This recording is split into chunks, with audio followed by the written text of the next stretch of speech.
नमस्कार मित्रांनो, आज आपण बोलणार आहोत राज्याचे उपमुख्यमंत्री आणि अर्थमंत्री अजित पवार यांनी बारामतीमध्ये नगरपंचायतीच्या निवडणुकीच्या दरम्यान प्रचाराच्या दरम्यान केलेल्या वक्तव्याबद्दल. ते असे म्हणाले की या नगरपरिषदेमधील 18च्या 18 जागा तुम्ही माझ्या उमेदवारांना निवडून द्या. मी तुम्हाला निधीमध्ये काहीही कमी पडून देणार नाही. या राज्याचा मी अर्थमंत्री आहे. पण जर तुम्ही त्याच्यामध्ये काही काट मारलीत तर मग मी सुद्धा निधीमध्ये काट मारीन, मागे पुढे पाहणार नाही.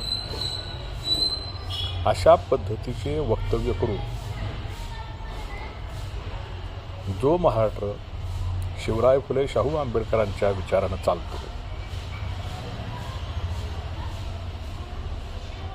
त्या राज्यामध्ये असा एक अर्थमंत्री असणं हे राज्याच्या दृष्टीने किती धोकेदायक आहे याचं हे मूर्तिमंत उदाहरण आहे. मित्रांनो, 1960 पासून महाराष्ट्रामध्ये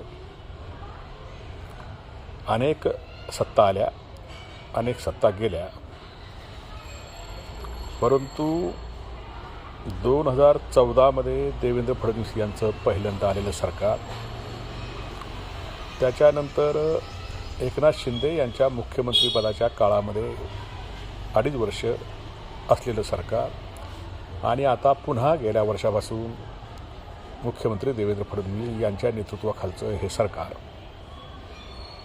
या तीनही सरकारांनी विरोधी पक्षाच्या आमदारांना किंवा विरोधी पक्षाच्या प्रतिनिधींना त्यांच्या मतदारसंघातील विकासासाठी निधीमध्ये प्रचंड मोठ्या प्रमाणावर अन्याय केलेला आहे.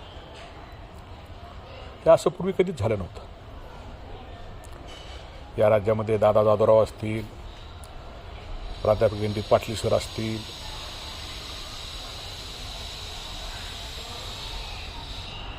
अनेक असे विरोधी पक्षाचे नेते होते की ते विधान परिषदेमध्ये, विधानसभेमध्ये काम करत होते, परंतु सत्ताधारी पक्षाने त्यांच्या निधीमध्ये कधीही कुठल्याही प्रकारचा हस्तक्षेप केला नाही किंवा त्यांच्यावर कधी अन्याय केला नाही. आणि हीच खरी परंपरा आहे. हेच राज्य आहे. राज्य सरकार म्हणजे काय? राज्यामध्ये सत्ताधारी पक्ष असणार, विरोधी पक्ष असणार. विरोधी पक्ष हा सत्ताधारी पक्ष एवढाच महत्त्वाचा पक्ष आहे. जर विरोधी पक्ष नसेल राज्यामध्ये तर सत्ताधारी मोकाट सुटतील आणि नको त्या पद्धतीनं राज्य करतील. आणि म्हणून विरोधी पक्षाचे लोक प्रबळ असणं गरजेचं आहे. आणि म्हणून अशा विरोधी पक्षांच्या मतदारसंघामध्ये सुद्धा त्यांचाही नागरिकांचा विकास होणं हा त्यांचाही अधिकार आहे. त्यांनी विरोधी पक्षातल्या उमेदवारांना निवडून दिलं, हा काही त्यांचा दोष आहे का? आणि असं जर हे सत्ताधारी समजत असतील किंवा अजित पवार समजत असतील, देवेंद्र फडणवीस समजत असतील, एकनाथ शिंदे समजत असतील, तर मग मात्र यांच्याबद्दल मतदारांनी, नागरिकांनी गांभीर्याने विचार केला पाहिजे. मतदारांच्या, नागरिकांच्या टॅक्समधनं जमा झालेल्या पैशामधनं हा निधी दिला जातो. हा कुठल्याही नेत्याच्या, कुठल्याही मंत्र्याच्या खाजगी संपत्तीमधनं दिला जात नाही, याची जाणीव त्यांना असली पाहिजे. परंतु अलीकडे सत्ताधारी पक्षातले अनेक आमदार, अनेक मंत्री अशा पद्धतीची वक्तव्य करतात. तिकडे ते नारायण राणेंचे चिरंजीव आहेत, नितेश राणे. ते ग्रामपंचायतीच्या निवडणुकीला म्हणतात, आमच्या उमेदवारांना तुम्ही निवडून दिलं नाही, आम्हाला सत्ता दिली नाही तर तुमचा विकास मी होऊन देणार नाही. हा कुठला माज आहे? ही कुठली राज्यपद्धती आहे? हे नाही चालणार.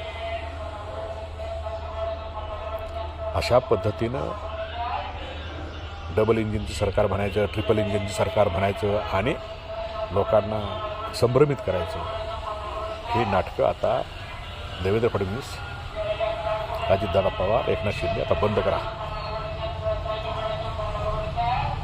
इथून पुढच्या काळामध्ये सर्वसामान्य लोकांच्यावर अन्याय जर तुम्ही करणार असाल तर त्याचं उत्तर ही लोकांना शोधावं लागेल. आमचे पैसे, आमचा निधी, आमच्या कष्टातून, आमच्या घामातून निर्माण झालेला हा निधी, हा पैसा, हा जो राज्य सरकारच्या तिजोरीमध्ये येतो, त्याच्यावर विकासासाठी आमचासुद्धा अधिकार आहे. विरोधी पक्षातल्या लोकांचासुद्धा अधिकार आहे. विरोधी पक्षाच्या उमेदवारांना मतदान करणाऱ्या लोकांचासुद्धा तो अधिकार आहे.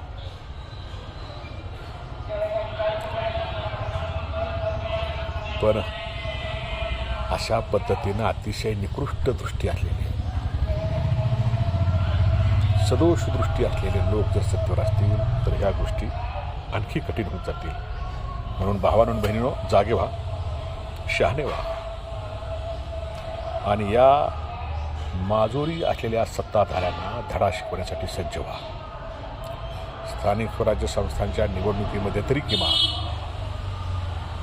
या सत्ताधाऱ्यांचा माज जिरवता येईल अशा पद्धतीचं मतदान आपण सर्वांनी करावं, असं आवाहन या निमित्तानं या ठिकाणी आम्ही करत आहोत. धन्यवाद. जय भीम, जय संविधान.